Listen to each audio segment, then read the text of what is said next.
Olivia, that's all you get. You owe me $700 for the dumplings.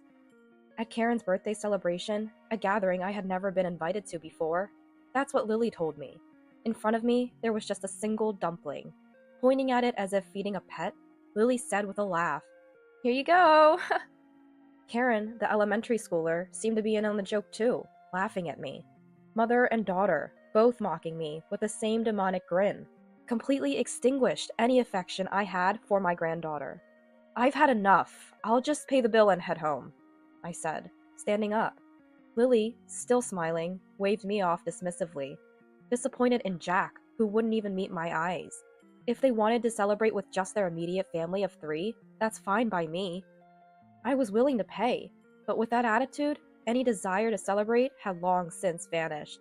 No matter what they say, I'm never getting involved again, I thought irritably as I went to settle the bill. Then someone tapped my shoulder. Hearing her words, I decided to get back at Lily and her family. I'm Olivia. This year, I turned 65. Blessed with children, I've led a normal life. Though my husband was always focused on his work and not much of a talker, I believed we had a good relationship. I thought my life was without major upheaval, but there was one thing that troubled me. It was Lily, my eldest son's wife. I understand that it's common for wives and mothers-in-law to not get along. However, Lily's attitude of treating me as an enemy just for being the mother-in-law was causing me trouble. "Olivia, you're always free at home, right? Let me do you a favor and take care of your cute grandchild." "Lily, I have plans today. I told you I can't do last-minute favors, remember?" "I never heard that. Maybe you just think you told me." I never knew what set her off, but Lily always had a harsh attitude towards me.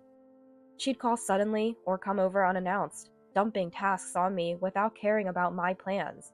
Even if I helped, she'd never thank me, saying, "A parent should naturally do that much." But if I refused, she'd condemn me as some terrible villain. Lately, I've been finding excuses not to comply with her demands. Yet, Lily would confront me, labeling me as a heartless person, accusing me of treating her poorly or not loving my grandchild. Lily seemed to truly despise me. The final straw was when Karen, my granddaughter, started elementary school and I was taking care of her after school. "Grandma, you're mean to Mom, aren't you?" "What? No, why would you say that?" "That's what Mom says. You always lie and say you don't. Liar. Mom was crying. You should apologize." Apparently, Lily had been telling Karen that I was mean to her, and I was confronted with such accusations from Karen. I had no idea what she was talking about and tried to get the details from Karen. But Karen, seemingly taking Lily's words at face value, just kept calling me a liar, making it impossible to have a conversation. I couldn't understand why Lily would manipulate such a young child to dislike me. With no idea what to do or what was even happening, I was at my wit's end. When I talked to my husband, his response was just, "She's a child. She probably doesn't understand yet." He didn't seem too concerned. Consulting my eldest son Jack was no better. His cold reply was, "Handle your own problems. Probably just tense around the mother-in-law, worrying about being ordered around because she's the wife." I would never do that. It's unbearable being targeted with such hostility. So what am I supposed to say? Should I tell her to be nicer to Mom? If I do that, it'll look like I'm siding with Mom, and things will become even more strained between us. It's not about taking sides. If she dislikes me, I want to know why. If she wants nothing to do with me, she should keep her distance. Try to understand how it feels to be reluctantly asked for favors. She's the mother of your beautiful grandchild, Mom. Can't you just compromise a little? Jack's policy of non-intervention always seemed to side with Lily. No matter how much I pleaded, it felt like he was just brushing me off, telling me to endure it. At times, I couldn't help but vent to my close friends about these issues. Yet, their responses were always something like, "That's how sons' wives are." And I continued to struggle without finding a solution. Even when advised to keep my distance, it was always Lily who initiated contact. Whether I listened to her calmly or subtly rejected her, I found myself at a loss dealing with an unsatisfied Lily. During this time, I was informed by Lily about celebrating Karen's 10th birthday at a famous Chinese restaurant. Despite sending gifts for every celebration, including birthdays, I had never received a word of thanks from my eldest son's family. Instead, I was met with remarks like, "Olivia, you have no taste. It's better if you just give us cash." Naturally, I had never been invited to any of their celebration gatherings. After being told not to interfere with family events, I had refrained from getting involved. Karen's birthday celebration is at her favorite Chinese restaurant. You're coming too, right, Olivia? May I ask why you're inviting me this time? You're Karen's grandmother. It's not strange for you to come, right? Despite the usual attitude from Lily, her words made me suspect something unpleasant. Still, if I didn't go, I would surely be blamed for not attending my granddaughter's birthday. After much thought, I decided to attend the celebration. Although I had a bad feeling, part of me hoped that maybe they were trying to mend our relationship. If my suspicions turned out to be true, I would stop involving myself with them. With that thought, I went to the Chinese restaurant on the appointed day. But as expected, my faint hope was immediately betrayed. Lily and her family, waiting for me, looked at me and sneered with malice. "Look, there's shark fin soup, Karen's favorite. Since Grandma is paying today, let's eat a lot." What? Yay! When I expressed my surprise, Lily burst out laughing, as if she was greatly enjoying herself. Initially, I had thought that it wouldn't be a problem to pay for the meal, considering it was to celebrate Karen's 10th birthday. However, Lily's declaration, as if it was a given even before I offered, took me by surprise. "You're not planning to eat without paying, are you, Olivia? How brazen." "I never had such intention, but you could have at least mentioned the cost beforehand." "What? I told you in advance. Don't blame others for your forgetfulness. It's true what they say about memory loss in old age." The usual exchange of sarcasm made me realize that what I had hoped for was never going to happen. I decided to eat quickly and leave. As I was about to enjoy the delicious-looking dishes laid out before me, something happened. "Hey, what do you think you're doing?" "What do you mean? I'm just trying to eat." As I reached for one of the expensive-looking dishes, Lily slapped my hand away. Her gesture, like scolding a child for a mistake, made me sweat, wondering if I had done something rude. But seeing me flustered, Lily laughed mockingly and said something outrageous. "Today, Olivia, you're just the wallet, so no eating." "What?" "Olivia, did you really think you were invited for Karen's celebration? It's obvious you're here to pay the bill." "That's right, pay up!" "Be grateful we even let you sit at the table. Don't even think about touching the food. It's a joke." Lily and Karen took turns insulting me. Seeing this, Jack turned his face away from me and said nothing. In a situation with no allies, I felt as if my heart was being squeezed. I sighed, unable to find a solution to the relentless harassment. Feeling sick, I even started to think about just going home.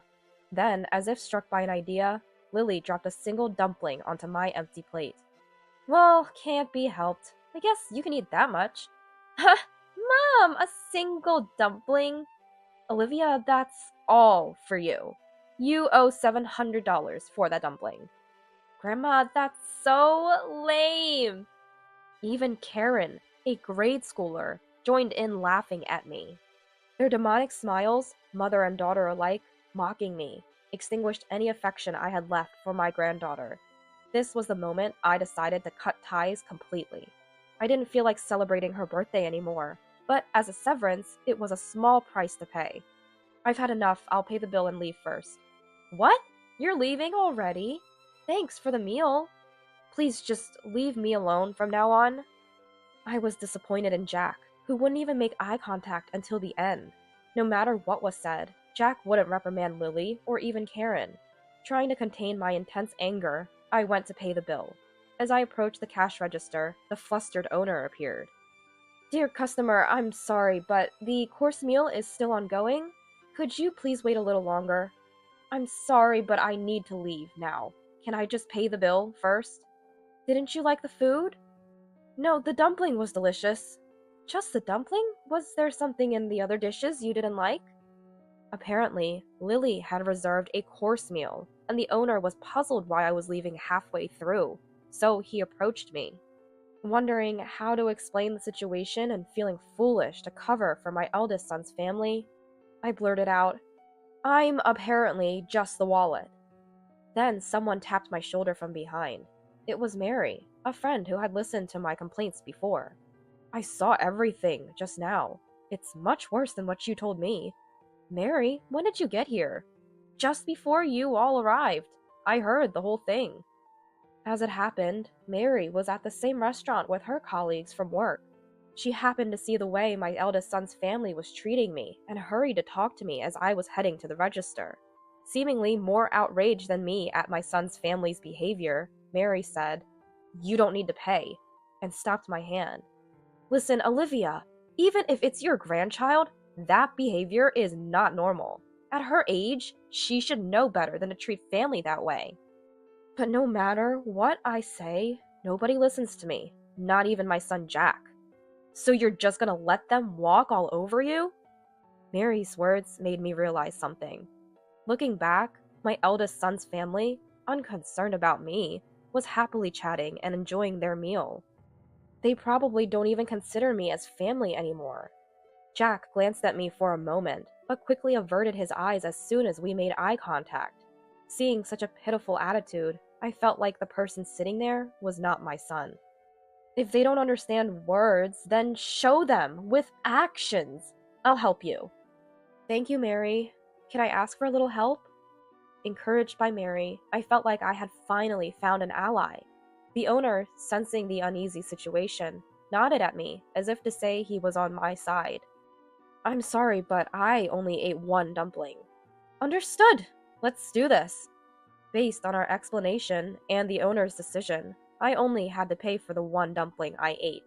It felt awkward to put out just a few bills, but the owner smiled, processed the payment, and handed me the receipt. The rest of the bill will be paid by those who ate. No worries. Thank you very much. In a situation with no allies, I found unexpected salvation in the kind restaurant owner and my friend. Internally, I felt that this alone was a good enough punishment for them. But after receiving advice from Mary, I wasn't planning to let their divine retribution end there. I'm sorry, and thank you so much for today. It's alright. From now on, if they treat you badly, speak up firmly, okay? Yes, thank you. Actually, I have another favor to ask, if that's okay. I thanked Mary and made a request before watching her return to the restaurant. Then I headed home, ready to deliver a final blow to my eldest son's family. The next day, when my doorbell rang, I was sure it was Lily. I had anticipated that she would come to complain about the payment from yesterday. Sure enough, the monitor showed Lily glaring at the camera with a furious expression, and I went to the door. What do you mean, Olivia? Not paying for yesterday's food and drinks? What kind of reasoning is that? Food and drinks? What are you talking about? Don't play dumb. It's about Karen's birthday party yesterday. That's right! You should at least pay up! Karen, who came with Lily, was also glaring at me. As the restaurant owner had said, my son's family had to pay for themselves and were in a panic. They hadn't brought their wallets, expecting me to pay. Jack had to run to an ATM at a grocery store, and they were quite embarrassed. Karen, showing her anger, furrowed her brow and yelled at me. Her expression was hardly one you'd direct at a family member. I sighed lightly before facing Lily to talk. I only ate one dumpling yesterday, so I only paid for what I ate. The dumpling cost $700, remember? Oh, maybe you didn't hear it because of your age. With such rude attitudes from a wife and granddaughter, I didn't feel like paying anymore. As I retorted, they became even more heated and started verbally abusing me. What kind of attitude is that? Just because you're Karen's grandmother, do you think you can do anything you want? I don't want a grandma like you. Don't act so high and mighty. Ignoring their own behavior, Lily pointed fingers at me as if I were some kind of villain. Karen, too, acted as though she was a hero delivering justice to evil. Was there really a reason I had to be yelled at like this? I couldn't help but ask out loud, and an astonishing response came back. Hey, why do I have to be treated like this? What don't you like about me? What have I done? You haven't done anything. You know, wives just don't like their mother-in-laws. What do you mean? Just that. This time I thought I'd make you useful as a wallet since I was angry. Stunned by Lily's unexpected words, I was speechless. Then, before I could signal, the door to the next room opened. Mary entered the living room. The moment they saw Mary's face, the two were speechless, their mouths agape. Listening to you all this time? Is that how you treat my friend? What? Miss? Why are you here? Karen was the most flustered by Mary's sudden appearance. That's understandable. Mary still works as a language teacher in a certain classroom and is also the teacher of the language class that Karen attends.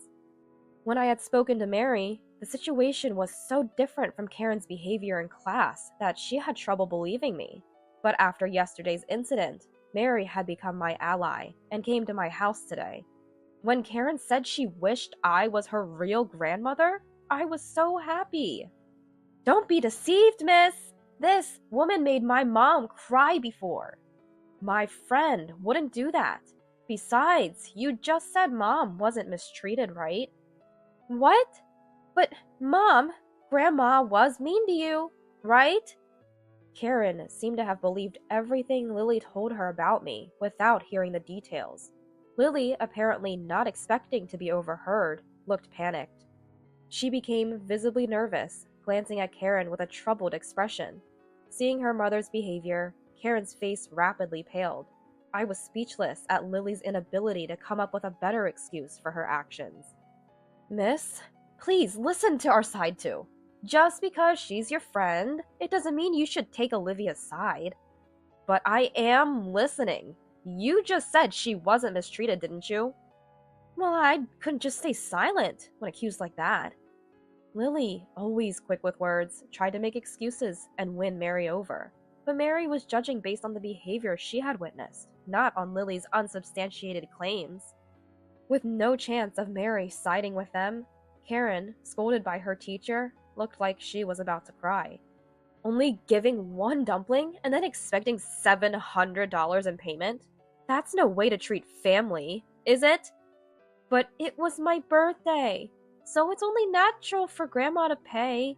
That's what Mom said. Considering your attitude earlier, those kinds of words wouldn't come out unless you really looked down on someone. You usually speak to your grandmother like that, don't you? Apparently, Karen was very fond of Mary and had never shown the same behavior towards me. Shocked by her favorite teacher's words, Karen seemed deeply affected. Seeing Karen's reaction, Lily, while still glaring at me, was at a loss for words. Complaining to the teacher. How sneaky of you. It wasn't a complaint. I just happened to see what was going on. Well, I won't forgive you. Olivia, don't think you can see your granddaughter again. Fine by me. I'd like to ask the same. Don't involve me anymore. When I retorted, Lily left, pulling Karen's hand and looking resentful. As I watched them leave, I finally let out a sigh of relief. Seeing this, Mary patted my back. After all that, they won't be able to act so arrogantly anymore. Thank you, Mary. Sorry for always relying on you. It's fine, Olivia. They wouldn't listen to you, right? With that attitude, it's no wonder. Mary's cheerful demeanor saved me, and I was able to cut ties with Lily and her family. It's a shame I couldn't say anything to Jack, but I don't expect to hear anything more from Lily. Seeing the usually confident Lily taken aback cleared the frustration I had been carrying. Afterward, apparently Lily and Karen got into an argument because Lily had lied to Karen about me, leading to, Mom made the teacher dislike me! Karen still couldn't be appeased, and Lily called me to complain. Explain the situation to Mary. Is it okay for Karen to stop going to her language class? What's there to explain? Mary saw everything for herself. What more is there to say? If you admit to harassing me, then my story won't be a lie. You could at least agree with me on that. No way. That's your responsibility. You should sincerely apologize to Karen. Lily called me several times, but since she told me to stay away, I stopped answering. Jack also called, confused about which side to take between Lily and Karen. Disgusted with his indecisive attitude, I echoed the words once said to me. Handle your own problems. Karen continues to attend Mary's class and has become much quieter since being scolded that day. Well, she was too energetic before, so maybe this is just right for her now, as a sign of reflection. I hope so. Don't worry about it, Olivia. As a teacher, I'll keep an eye on her. Thank you. I owe you so much, Mary. Don't mention it. We're friends, after all. Mary said this nonchalantly. Please, don't worry about it. I couldn't help but feel grateful to Mary. Next time, I plan to go out with Mary and finally enjoy the Chinese meal we missed.